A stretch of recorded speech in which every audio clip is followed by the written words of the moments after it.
The Israeli authorities lie and lie and lie and lie again. This has been documented so many times now, not least after the Israeli state commits war crimes, atrocities, in order to deflect responsibility, deny what actually happened, muddy the waters, sow confusion, leave people concluding that it's all too complicated to really know what actually happened. And they've used deceits over and over again in order, of course, to justify their genocidal onslaught against Gaza. Now, we have the latest example of this. The Israeli state caught red-handed spreading deceits using supportive newspapers, let's put it that way. The Israeli newspaper Yedioth Ahronoth has published a news story showing that what was presented as leaked Hamas documents in Western media outlets revealing supposed Hamas plans to smuggle Israeli captives out of Gaza were in fact forged.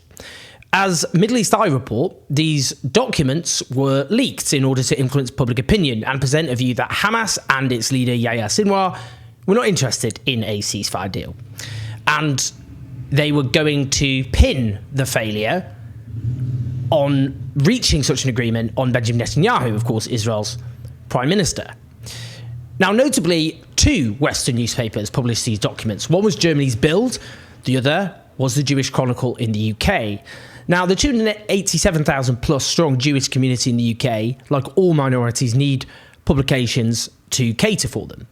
The Jewish Chronicle, however, has had a ragingly right-wing, militantly pro-Israel editorial, which many Jewish Brits have spoken out and condemned and said over and over again, not on our name. Now, its editor, the editor of the Jewish Chronicle here, has tweeted such delights as, "We need to face a reality. Much of Muslim culture is in the grip of a death cult that sacralizes bloodshed. Not all, but many Muslims are brainwashed it. That is a big part of the problem." Now, he deleted this particular charmer, but that gives you a flavour of the sorts of things he clearly believes. Now, he became editor in 2021, but it's worth noticing that last year, 15 people who won IPSO complaints, that's the Independent Press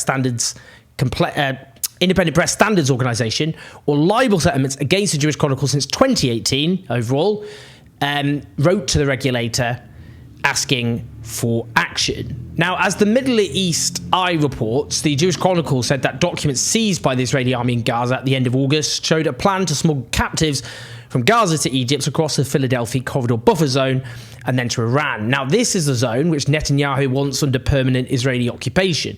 One of the key stumbling blocks to getting any lasting ceasefire, not just Hamas, but Egypt are standing against such a proposal, permanently occupying the border with Egypt, which is, of course, part of a long-term occupation of Gaza itself. Now, it was said that Sinwar was planning his own escape this way, but the Israeli newspaper Yedioth Ahronoth say the military intelligence directorate in Israel weren't aware of the document used by the Jewish Chronicle. They quote, "Neither the document nor the narrative attributed to Sinwar, who suddenly decided to escape, are known to anyone in Israel." That's what military sources told the newspaper. Now, according to Bild, meanwhile, a quote from the document supposedly said this showed Hamas's lack of interest in a deal, but those remarks didn't exist either.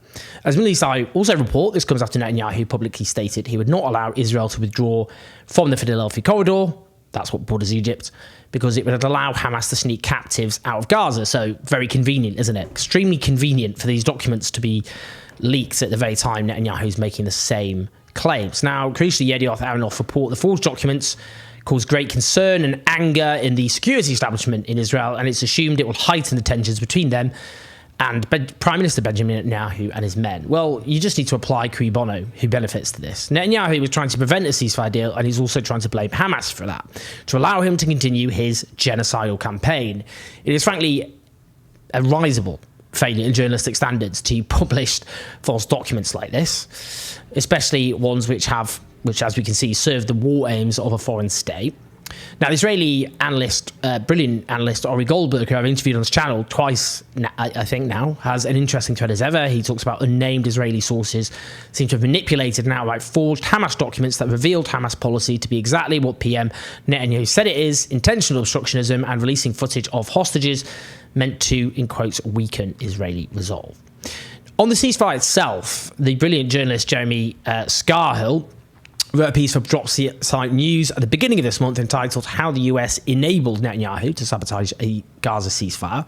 It revealed that internal ceasefire documents showed Hamas accepted the ceasefire hostage framework put forward by Israel and the US on the 24th of June. Let me read that. At the time, it says Hamas negotiators indicated they were open to a three-phase deal that would not require an immediate commitment to a permanent ceasefire and complete withdrawal of Israeli forces from Gaza as a precondition to move forward with the process. Prior to this, Hamas insisted any agreement must include clearly defined steps that ensure an end to Israel's war.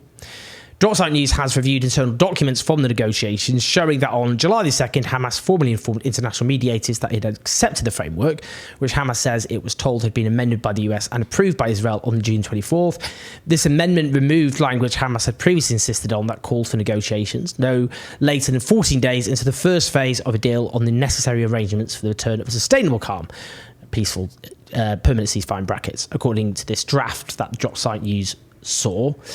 And they report that Hamas believe there's compromise with strong evidence of their desire to reach a deal. Now, they quote a member of Hamas's political bureau, Bassem Naim, saying, "If you draw a timeline for the negotiations along the last 10 months, you will observe a consistent pattern of the Israelis. Each time we are near to reach an agreement, either they commit new massacres or backtrack from the deal and add new conditions." Now, it's clear from the start that Israel had no intention of prioritising its own hostages' lives and getting a deal to get them home, let alone preventing, of course, the Palestinians being butchered in Gaza in their tens of thousands. That, of course, was a key aim of the Israeli state with its genocidal strategy. For the Israeli state, this has been a charade, this ceasefire process, to placate a US administration which in turn was under growing pressure from US voters at home. So the US administration, their position was, look, we've got mounting pressure on us from key voters who we need to come out and vote for us. And they're upset about this genocide. Please give us something. That's what the ceasefire deal has been about. Nothing more, nothing less. A charade. Speaking of Israel's lies, what of Eisenur Aigi, the American citizen shot dead by the Israeli army? The claim of the IDF was when they shot her, troops responded by shooting at a key instigator who'd been throwing stones at the forces and posed a threat to them. But according to Israeli newspaper Haaretz, 3 news eyewitnesses present at the protest in the West Bank town of Baita, where 26-year-old American-Turkish human rights activists were shot dead on Friday, told Haaretz that Israeli troops shot her for no reason and there'd been no clashes at the time. It further says, according to eyewitnesses, the soldiers were positioned in a way that allowed them to clearly see Eisenur Aigi, the activist who was shot. Or how about this paragraph? The activist said Aigi was not confronting the troops and hadn't been throwing stones at any point during the protest, and it was that at the time of the shooting, it was calm. Adding that even if one of the protesters had been throwing stones, the soldiers were so far away they couldn't have been struck and could not claim self-defense. The Israeli state lies and lies and lies again, as I started by saying. And yet Western media outlets treat the Israeli authorities as though they are respectable and credible. That's not how they treat, quite correctly, the Russian authorities, for example. There's an understanding that they lie, they make false claims, spread misinformation, can't be trusted. Not so with the Israeli state, even when they murder US citizens. Well, once again, for everybody else, a reminder, the rulers of this state are obsessive liars, and their lies, as they commit one of the worst crimes of our age, must be exposed. Please like and subscribe. Do leave your thoughts, your comments. Do help keep the show on the road as ever at patreon.com/owners84. Listen to the podcast. I'll speak to you soon.